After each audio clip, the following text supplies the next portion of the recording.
শীতকালে যদি একদিন আমাদের ছুটি থাকে তাহলে কিন্তু বারবার মনে হয় কোনো একটু খাবার নিয়ে এক্সপেরিমেন্ট করি। আমি ওই জন্য বানিয়েছিলাম গোবিন্দভোগ দিয়ে শেজওয়ান ফ্রাইড রাইস আর তার সঙ্গে veg chicken Italian cheese gravy. এত ভালো হয়েছিল খাবারটা, আমি মানে কি বলবো, one of the best item. একদম অথেন্টিক যেটা হয় সেরকম কোনো রান্নাই আমার মনে হয় না কারোরই হয়, কারণ নিজেদের একটা ভার্সন বেরিয়ে আসে। তো এটা হয়েছিল আমার নিজের ভার্সন, অসাধারণ হয়েছিল। তাহলে রেসিপিটা আপনাদের সাথে শেয়ার করতে তো খুব ইচ্ছে করছে, সেই জন্য ভিডিওটা বানানো। চলুন রেসিপিটা দেখে নিই। প্রথমে কড়াইতে আমি একটা কিউব বাটার দিয়ে দেবো।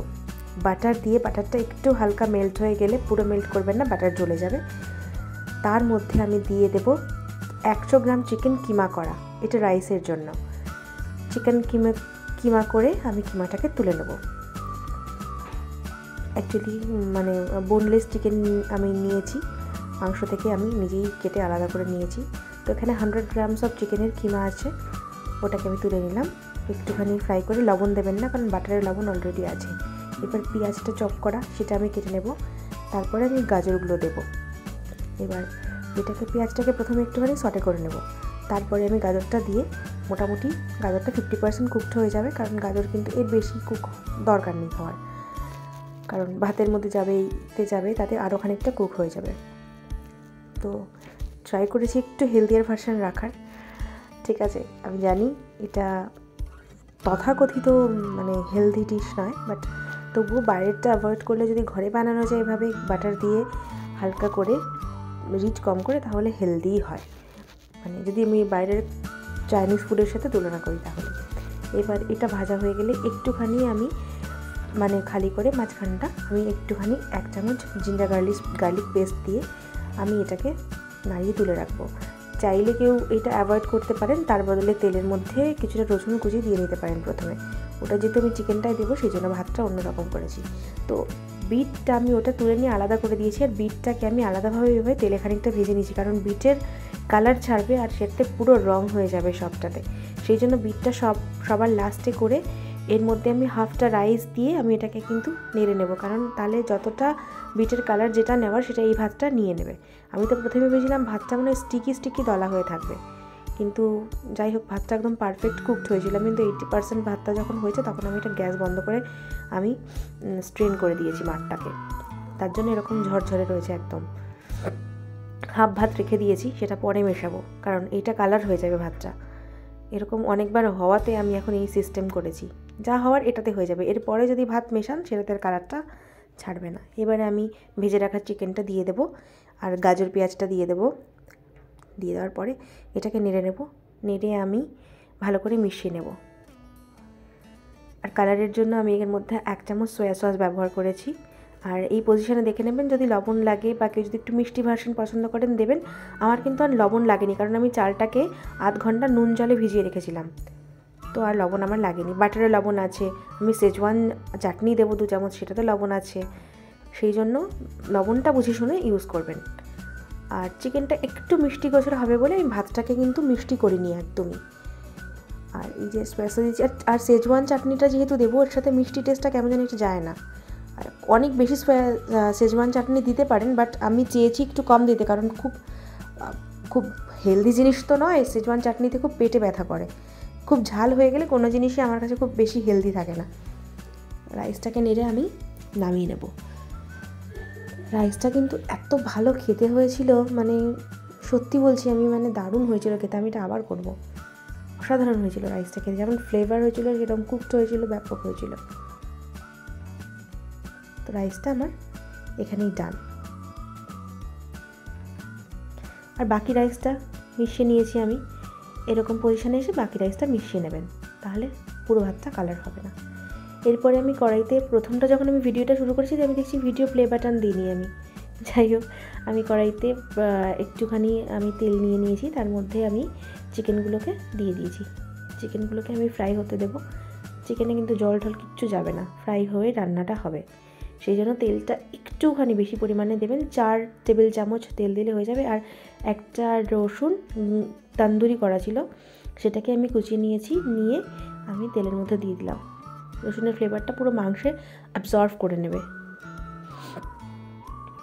মাংসটা নুন দিয়ে শুধু ম্যারিনেট করেছিলাম হালকা করে।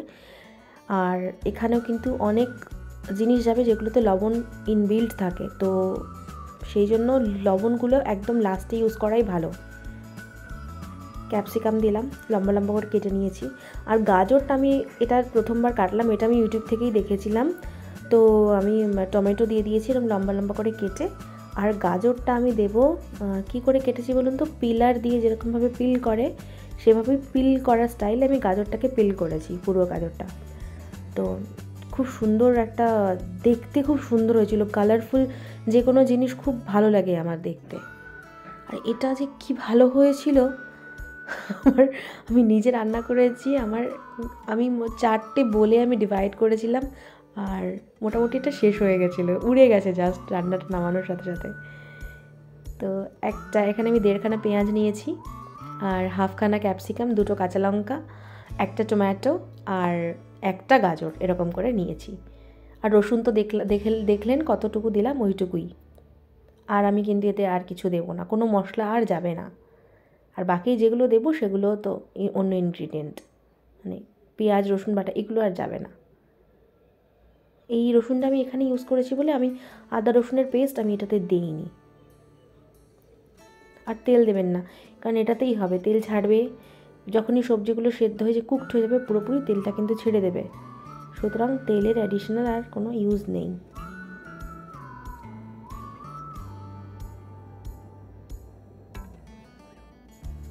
নাড়বেন, একটু ঢাকা দেবেন, একটু উঠাবেন, দেখবেন এভাবে মিয়ে এসছে। ওই পার্টগুলো আমি আর এই ভিডিওটাতে ইউজ করিনি, 2টো রেসিপি একসঙ্গে দিচ্ছি বলে এটা কিন্তু এমনিতেই একটু বড় ভিডিও হবে। ও হ্যাঁ, আমি এটার মধ্যে 1 চামচ জিঞ্জার গার্লিক পেস্ট দিয়েছিলাম। জিঞ্জার গার্লিক পেস্টটা আমার ছিল, আমি ভেবেছিলাম দেবো না প্রথমে, কিন্তু পরে দেখলাম দিই। ওটা 1 চামচ রয়ে গেছিলো, তো আমি এটা দিয়ে দিয়েছিলাম। বললাম না, নিজের ভার্সান হয়ে গেছিলো পুরোটাই। তো এটাতে আমি কোনো হলুদ বা কোনো রং কালার কিছু দিইনি, কারণ এটা হোয়াইট হবে, হোয়াইট গ্রেভি দেখতে হবে, একটু ইয়েলোইশ হবে, কারণ টমেটো গাজর আছে ওই জন্য।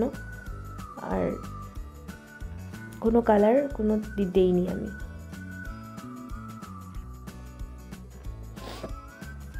ঢাকবো, ঢাকনাটা তুলে দেবো, এরকম করে করে করে করে নাড়তে নাড়তে দেখবেন এই পজিশনটা এসে গেছে।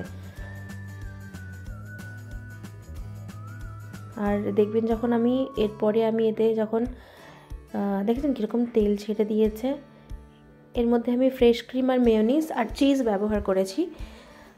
তো কেউ চাইলে হোয়াইট সস করতে পারেন একটা পাত্রের মধ্যে, সেক্ষেত্রে তেলে একটুখানি চপড গার্লিক দেবেন, আর তার মধ্যে একটু ময়দা দিয়ে একটু দুধ দিয়ে ওটাকে নাড়িয়ে নিলেই হোয়াইট সস রেডি হয়ে যায়। ওর মধ্যে চিজ আর দুধ দিয়ে হোয়াইট সসের গ্রেভি করে। আমি ওরকম কিছু করিনি, কারণ অলরেডি তো রিচ ছিলই। তো এর মধ্যে আমি চিজটা দেওয়াতে তেল যেটা থাকবে, যেটা বেরোবে সেটা টেনে নেবে একদমই।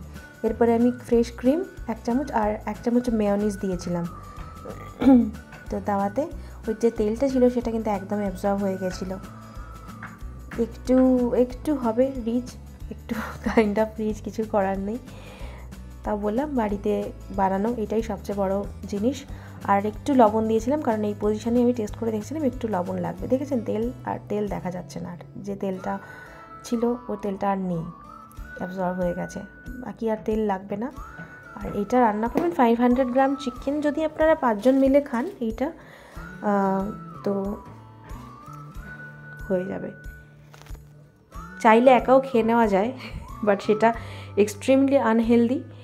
তো যদি আমরা এটা 4 জন সাফিসিয়েন্ট হয়ে যায়, সেক্ষেত্রে 5 জনও খাওয়া যায়। আমরা 4 জন মিলে খেয়েছিলাম, সাফিসিয়েন্ট। তো হয়ে গেছে রান্নাটা, একদম লাজানিয়ার মতন লাগছিল খেতে। লাজানিয়া আমি কোনোদিন বাড়িতে বানাইনি, তো আমি ঠিক করেছি লাজানিয়া বানাবো। তো ফ্রেশ কোরিয়ান্ডার লিভ দিয়ে আমি গার্নিশ করেছিলাম।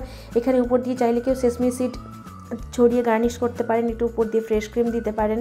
আমি এত কিছুর মধ্যে যাইনি, আমি ইনফ্যাক্ট কোরিয়ান্ডার লিভ দিয়ে ওটা নাড়িয়ে দিয়েছিলাম, যাতে ফ্লেভারটা মাংসের মধ্যে, রান্নাটার মধ্যে চলে যায়।